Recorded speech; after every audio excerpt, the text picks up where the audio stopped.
So I wanted to open with today's message, which is inspired, certainly the beginning part of it, by Rabbi J. Michelson. I don't know if any of you know of him.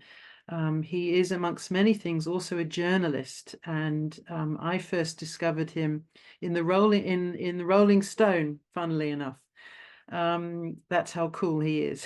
But I love what he said.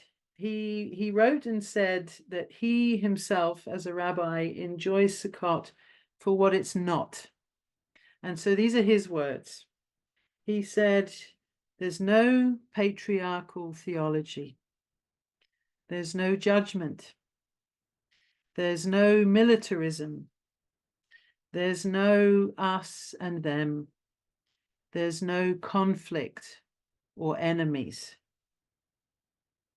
But what there is earth-based rituals, cycle, nature, and togetherness. What's not to love?"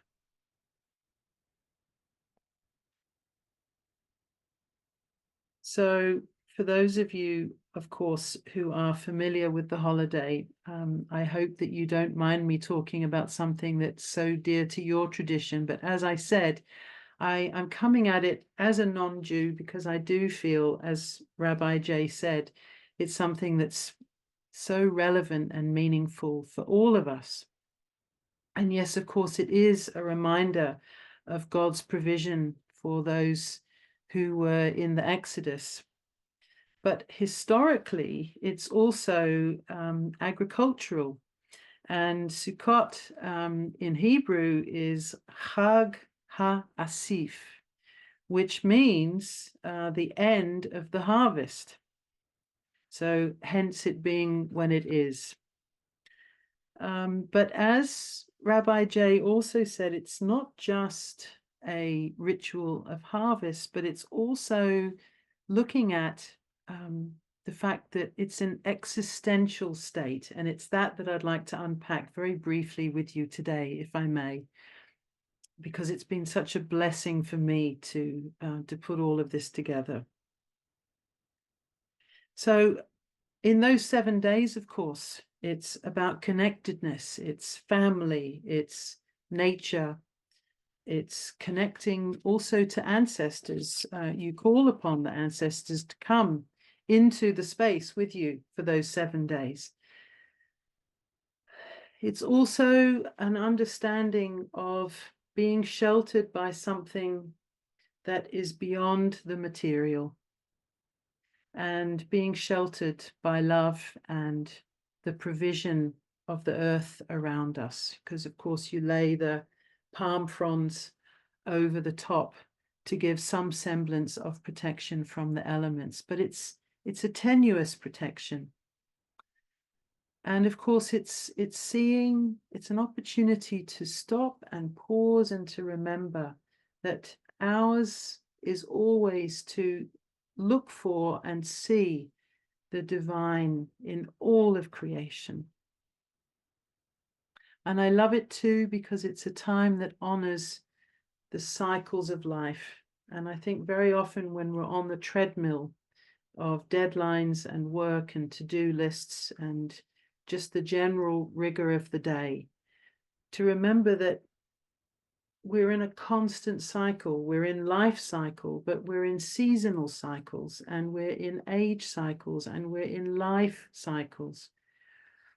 And I love the thought that this particular one is an honoring of the blessing and if you like, the heat and the relaxation and the enjoyment and the time out of summer.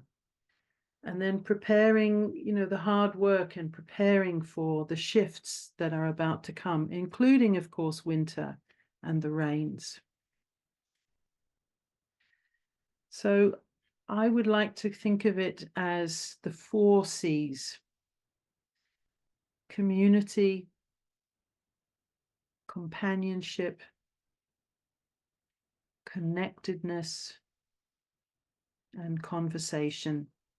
in those 7 days, the whole idea of being able to come together and converse, not just with others, but also with life itself, and enter into that beautiful discourse that I think we rarely give ourselves on a day-to-day basis, and that whole concept of I, thou. We enter into a conversation with our unique being. And in doing so, we're entering something that is always reciprocal, that divine essence within us, and a yielding to it, and giving ourselves room for clarity. I love that the Sukkot has lots of open areas to it, or the sukkah, sorry. The sukkah has lots of open areas. It's making room for clarity, and also putting us very clearly and very vulnerably into the present moment. And it's that I just wanted to touch upon very briefly, which is the fragility of the sukkah. Now, for those of you who've been in one, you may have been in more sort of formal ones with, the rigid metal poles and the plastic covered canvas, or you might have been in one which was a little bit more traditional, which of course is extremely vulnerable, made to be that way, actually, and is a powerful reminder of our dependence, not on ourselves, but on life and the giver of life. There is no door on a sukkah. And so the call in this time is to let in whatever wants to come, and to let out that which no longer serves, as we prepare for this new cycle in our lives. And we're being asked to engage with all of our senses. For those of you who have, even if you've never been in a sukkah, at least who've gone camping, you know that your senses are much, much, much more alive, especially if you don't like things that slither or crawl. You're hearing, you're smelling, you're seeing, you're touching, you're tasting. I don't know about you, but when you cook and eat outside, to me, food always tastes differently. And this is a moment where to savor and to remember just the things that we would normally do, we have to pause and maybe be a bit more mindful towards. If you haven't ever seen Eckhart Tolle, he does some lovely videos, and there's one that I particularly love where he's just making a pot of tea, but he's doing it in such a mindful way that it becomes almost a meditative practice of gratitude, the thing that we would do sometimes without even thinking.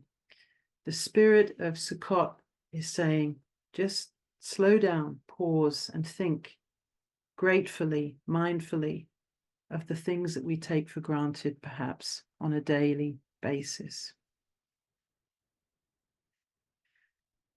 And of course, the sukkah is a powerful reminder that in life, it is temporary. Everything is temporary. We know that from all of the different practices and paths that we've followed.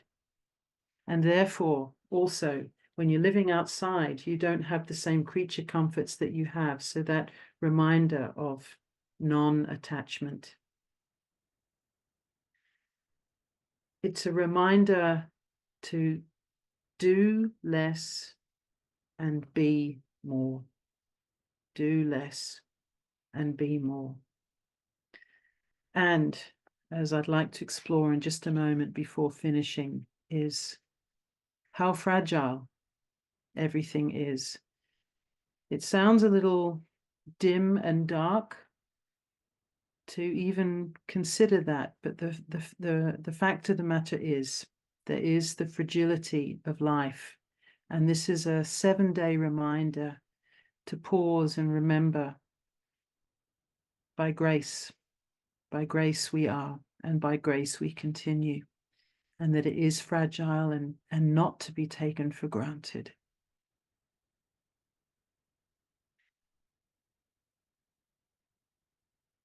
So in closing, I want to mention just two things. And one is that for those of you who know your Torah or your Old Testament, in Exodus, in chapter 24, in Hebrew, it's na'aseh v'nishma,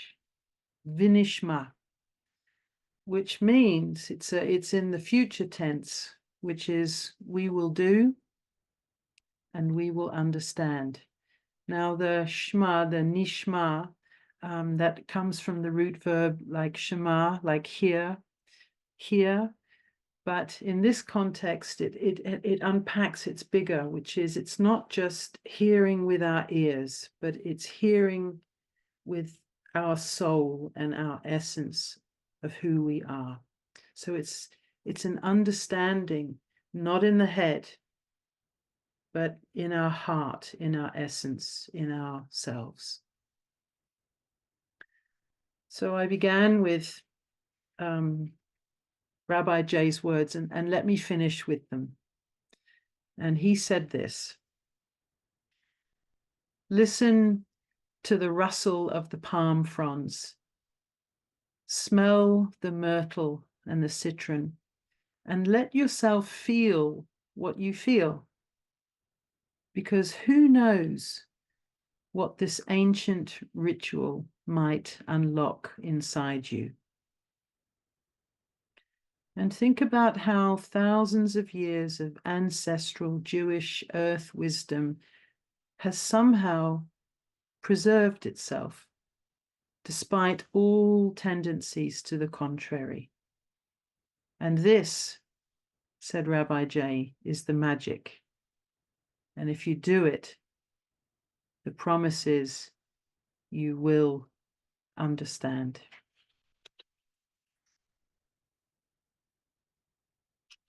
And I want to close the sermon with a reminder of that very thing I talked about earlier, about our fragility, that it's not something to be scared of, but rather something to acknowledge and honor and remember and be grateful for this gift of life.